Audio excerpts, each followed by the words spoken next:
నోటి నుండి ఏ యొక్క మరి మాటలు వెలువడినాయో వాటిని జ్ఞాపకం చేసుకోమని దేవుడు సెలవిస్తున్నాడు.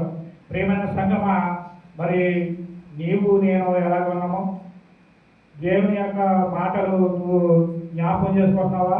నీ హృదయంలో ఉంచుకుంటున్నావా? నువ్వు బలపరుచుకుంటున్నావా? కాబట్టి ఈ యొక్క వాక్యం ద్వారా దేవుని యొక్క మాటలు విని మనం బలపరచుకోవాలని దేవుడి వాక్యం ద్వారా సెలవిస్తున్నారు.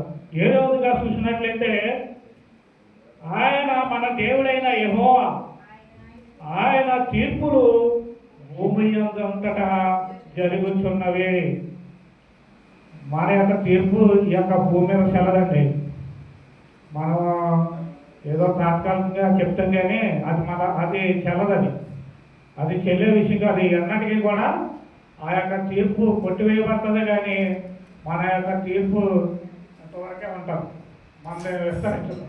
కాబట్టి దేవుని యొక్క తీర్పు మరి భూలోకం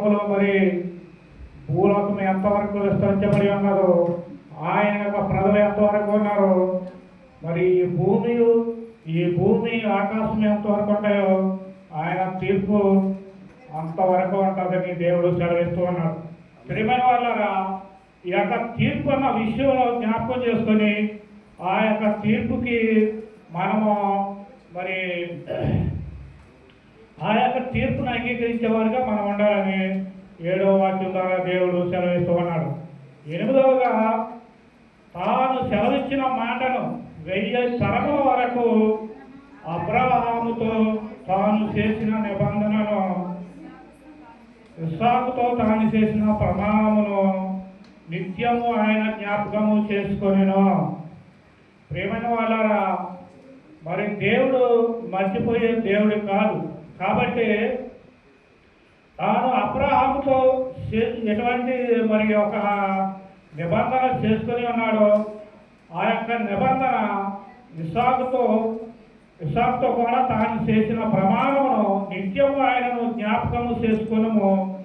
వారి సంఖ్య కొద్దిగా ఉండగను, ఆ కొద్ది మంది ఆ దేశమందు పరదేశులై ఉండగను, కొలవబడిన స్వాస్థ్యముగా కనాను దేశంలో మీకు ఇచ్చేదని ఆయన సెలవిచ్చాను.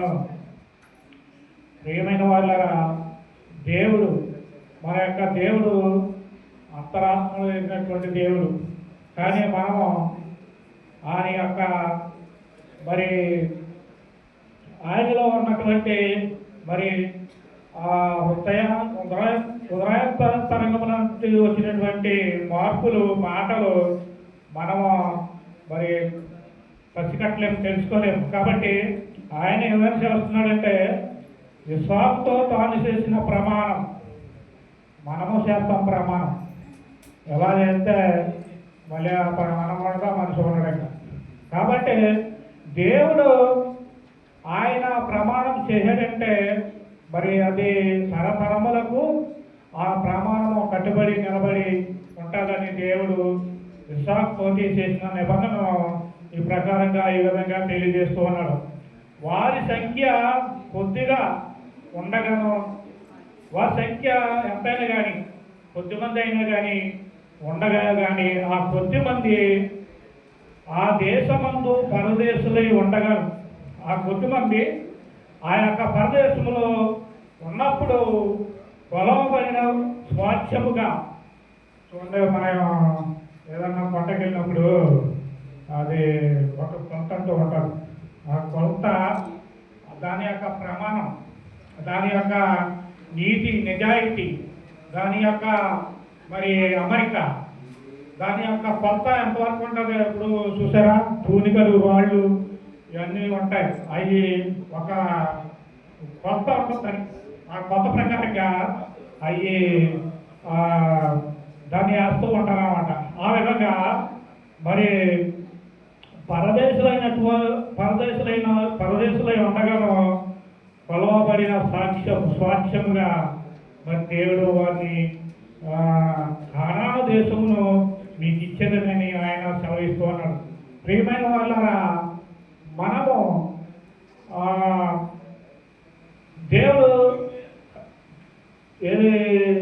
పాలు పాలు తేనెలు ప్రవహించే దేశమును మీకు ఇచ్చేదని సెలవిస్తున్నాడు. కానీ మనమైతే మరి మనకి ఎవరైనా చుట్టాలు వచ్చారనుకోండి, ఎప్పుడు వెళ్ళిపోతారా అని చూస్తూ ఉంటాం. ఎందుకని వచ్చేటప్ప వృత్తిలేదు అక్కలేదు అని చూస్తూ ఉంటాం. కానీ దేవుడైతే అలా కాదు. మరి దేవుడు నీకు స్వాస్థ్యముగా ఇచ్చిందని సెలవిస్తున్నాడు. ప్రియమైన వాళ్ళారా, ఈ యొక్క 9వ వాక్య భాగాన్ని బట్టి మనం కొద్దిమందిగానే ఉన్నప్పటికీ కానీ ఆ దేశంలో మనం పరదేశంలో ఉండగా పొలవబడిన స్వాస్థ్యంగా మీకు ఇచ్చేదని దేవుడు సెలవిస్తూ ఉన్నాడు. ప్రియమైన వాళ్ళారా, మరి ఈ యొక్క పరదేశులై ఉన్నటువంటి వారు ఎవరంటే మనమే. మనం ఈ యొక్క దేశంలో పరదేశులుగా ఉన్నట్లు లెక్క. కాబట్టి ఈ వాక్యం ఇలాగా ఈ ప్రకారంగా సెలవిస్తున్నది. 12వది చూడగా ఆ మాట యాకోబునకును కట్టడగాను ఇశ్రాయేలునకు నిత్య నిబంధనగాను స్థిరపరిచి ఉన్నాడు. మనకే ఉంటాయి కట్టడలు. అవి ఎంతవరకు మనకి ఏదన్నా కష్టం వచ్చిందనుకోండి, ఆ కట్టడ నిలబడదు. ఏ జబ్బు ఏదైనా వచ్చిందనుకోండి, ఇంకా మనకి ఏ కట్టడలు ఉండవు, నిలబడవు కూడా. కాబట్టి దేవుని యొక్క కట్టడ ఎలాంటిదంటే తరతరములకు ఆ యొక్క కట్టడ నిలబడేదిగా ఉంటుంది. దేవుని యొక్క కట్టడ అలా ఉంటుంది. కాబట్టి ఆ ఇశ్రాయేలునకు నిత్య నిబంధనగాను స్థిరపరిచి ఉన్నాడు దేవుడు. వారు జనుల నుండి జనకములకు పదములకు వచ్చేసానా ఇంకా అల్లదండి, మొత్తం చెప్పలు చెప్పమంటారా? ఈ చెప్పబడిన వాక్యము దేవుడు తన నాకు ఇచ్చినటువంటి జ్ఞానంతో వివరించినట్లుగా మరి ఈ వాక్య భాగంలో వివరించినట్లు దేవుడికి ఆశీర్వదించును గాక. హల్లెలూయా.